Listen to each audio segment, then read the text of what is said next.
Goeiemôre, good morning op hierdie klein Saterdag. Hoe lekker is dit nie? Ja, hoe lekker is dit nie om jou dag te begin met goeie geselskap soos hierdie. Tada! Wat net vandag voor op die Man, program, daar's 'n Pieter? paar dingetjies waarna ons kan uitsien, maar dis vir my altyd lekker. Kyk, hierso lyk ek nou. My magies, dis julle. Goeiemôre.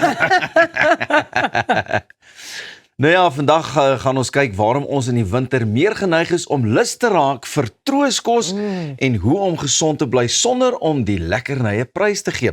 Ons gesels ook oor die onlangse FIFA nuus. Ja, ons kyk hoe ons jong mense beter vir die al ewig veranderde ekonomie kan voorberei en Karl Kitchoff kuier by ons met sy nuwe weergawe van Psalm 23. Klink na iets wat lekker vol verskeidenheid en vermaak gaan wees. Ek Ja. sien uit. Baie lekker. Ek wil net vir Karl vra hoekom lees ek nie sy naam tipies. Dit klink vir my soos asof dit 'n rugby naam moet wees. Karl Kitchoff. Karl Kitchoff, ja. Klink bekend. Maar nou ja, sy van is nie Koen nie, want dan was dit Karl Koen wat hierso was. Pieter, jy's vol grappies so vroeg in die oggend. Ja, maar natuurlijk. Altyd. 'n Nou ja. grappie en 'n lied in die hart. Van Karl Koen na 'n walvis.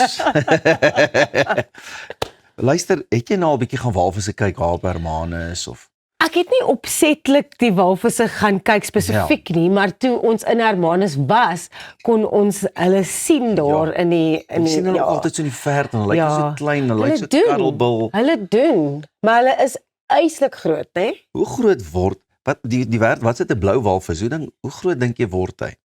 Ek het geen idee nie. Kan nie eens dink nie, and I can't even kind of comparatively go, oh, it's the size of 17 buses, or you know, like that type of thing. I just can't get my head around it. Maar kom ek vertel vir jou hierdie storie. 'n Skaarse vinwalvis van ongeveer 23 meter in lengte het van dese week naby Gansbaai uitgespoel. Dit is die eerste aangetekende geval van die spesies langs die groter Dyer Eiland kuslyn. Die walvis of die wyfie walvis is aanvanklik Woensdag voordat sy by die plaat uitgespoel het, naby die Gansbaai hawe opgemerk. Bewaringsspanne van Marine Dynamics en die Dyer Island Conservation Trust het onmiddellik gereageer en die karkas gaan ondersoek. Die vinwalvis is die tweede grootste walvisspesie op aarde, net kleiner as die blou walvis waaroor ek en Rosanna net gesels het.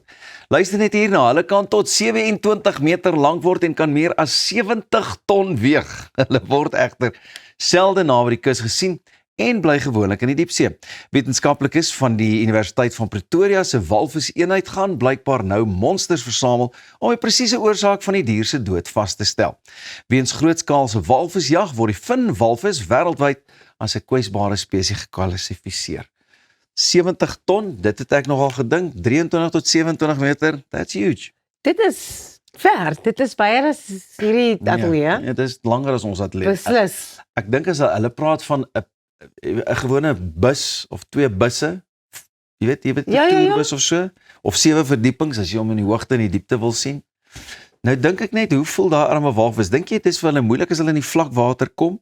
Sleep hulle pense as het ware? Yeah, I think once they are so close to the coastline, it's very difficult for them to get back. get that bulk out again. En dit is maar altyd hartseer as 'n mens daai stories sien van die walvisse wat uitgespoel het. Maar dan is dit ook vir my net so mooi dat hierdie so rare spesies is en dit is nie iets wat ons gereeld sien nie. in hierdie land nie. Ja, en as ou dit sien is dit gewoonlik National Geographic wat van die Exactly. mooiste prentjies maak. En dan wys hy jou net hoe groot is die oseaan, want as jy hulle so sien, lyk hulle so klein en hulle lyk so beautiful in die groote wye waters.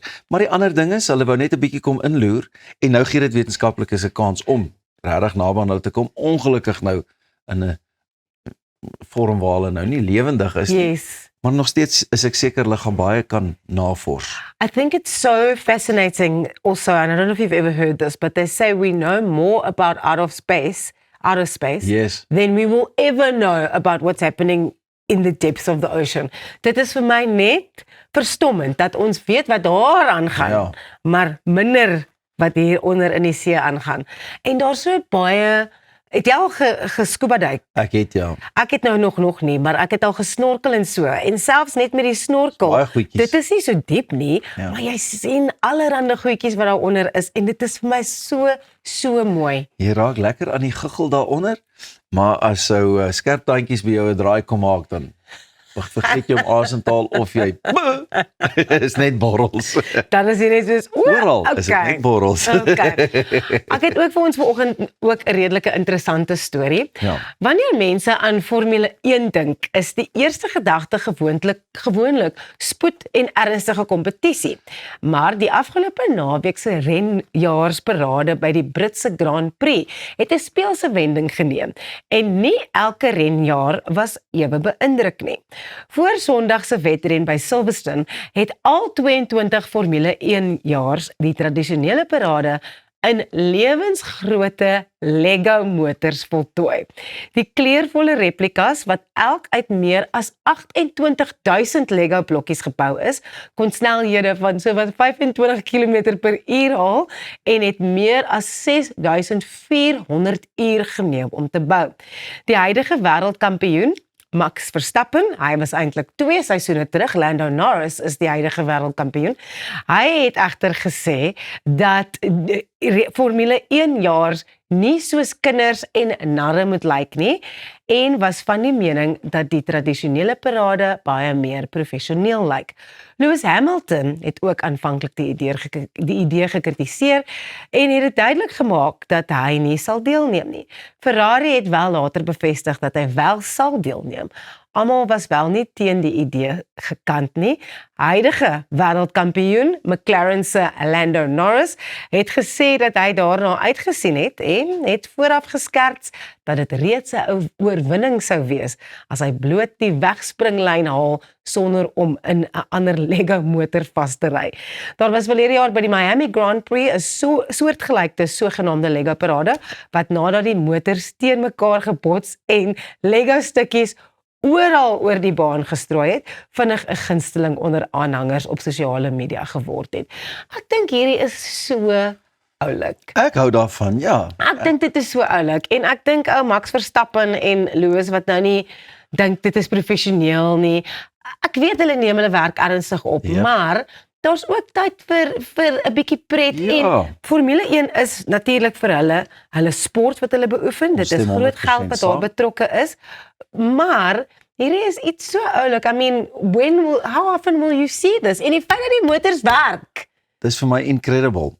Jy weet, ek dink nogal dis 'n manier hoe hulle ook die jonger generasie net probeer sê, luister. En dan begin hy nou by 'n klein Lego karretjie, 'n groter Lego karretjie, maar ek sien nou nogal, ek weet ons het vroeër in die week het ons mos nou gesels met Toys R Us en Vadersdag en goed. So ek wil net vir die koene sê Vadersdag is op pad. Ek het 6.500 ure beskikbaar om so 'n nommertjie te bou. Luister, interessant genoeg, wie dink jy is die grootste vervaardiger van bande in die wêreld? Lego. Jy sien, jy het met Arnold Geerts gesels, want ons gesels oor Lego, baie dankie. Nou ja, toe. Jou gesondheid verdien kwaliteit wat jy kan vertrou. Met Gulf Drug Company kry jy bekostigbare noodsaaklike medisyne vir die hele gesin, van pynverligting tot vitamiene en meer. Gulf Drug Company fokus op hoë kwaliteit en internasionale standaarde sodat jy met gemoedsrus kan kies. Besoek gulfdrug.co.za vandag om meer oor die wit te ontdek en neem beheer van jou gesondheid. Gulf Drug Company, kwaliteit sorg elke dag en met dit is ons nou weer terug.